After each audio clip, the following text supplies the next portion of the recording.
যুগের পর যুগ ঠিক এইভাবেই সাক্ষাৎ হতো পিতা শক্তির সঙ্গে মাতা শক্তির।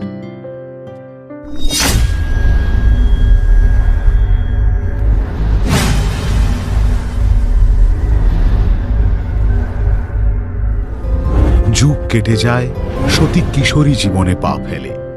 প্রভু, আপনার এই দিব্য রূপ আমার হৃদয়ে চিরকাল বিদ্যমান থাকবে।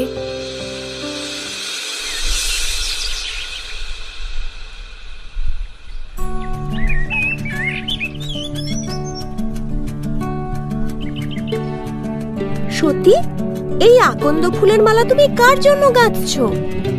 আমার দেবতা মহাদেবের জন্য সখী। সুন্দর হয়েছে না? মহাদেব আকন্দ ফুল বড় ভালোবাসেন। আমি নিজের হাতে এই মালা মহাদেবকে পরিয়ে দেব।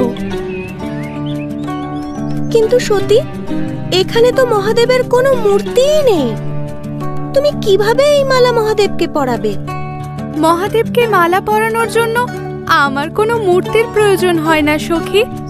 মহাদেবের প্রতি আমার ভালোবাসা ও ভক্তি যদি সত্যি হয়, তবে এই মালা ঠিক তার যোগ্য স্থান পাবে।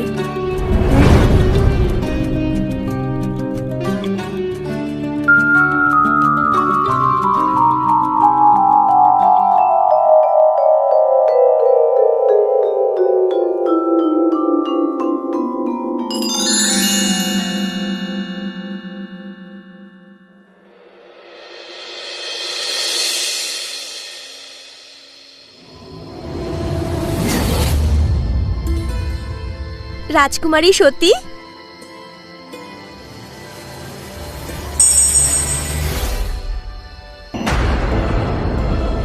সতী, তোমার এই রূপ চন্দ্রমুখীর ন্যায়। নিজের রূপ দর্পণে না দেখে চন্দ্রে কেন দেখছো? কারণ চন্দ্রের বুকে আমি আমার প্রাণের মহাদেবের রূপ দেখতে পারি।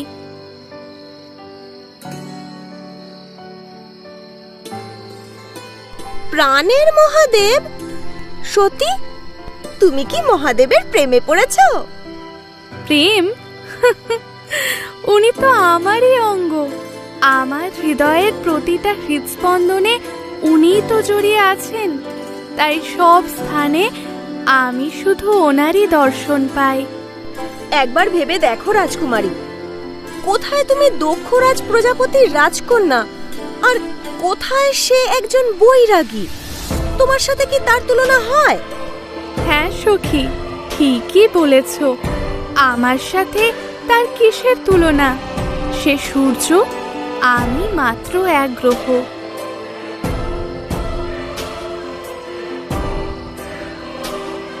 সে সমুদ্র, আমি নদী। সে দেবাদিদেব, আর আমি এক দাসী। তার সাথে আমার তুলনা সত্যিই চলে না। তাই তো সে আমার আরাধ্য, আমার প্রাণ, আমার ভালোবাসা। আমার সবটা জুড়ে শুধু সেই রয়েছে।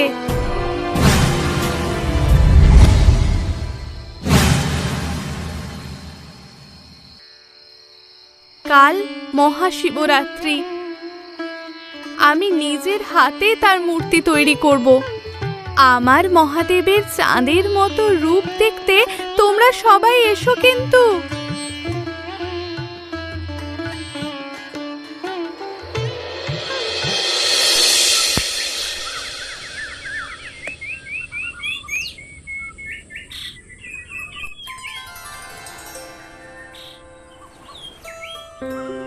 মহাদেব, আমার প্রাণের মহাদেব।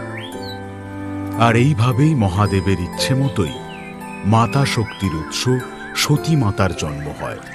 মহাদেবী ছিলেন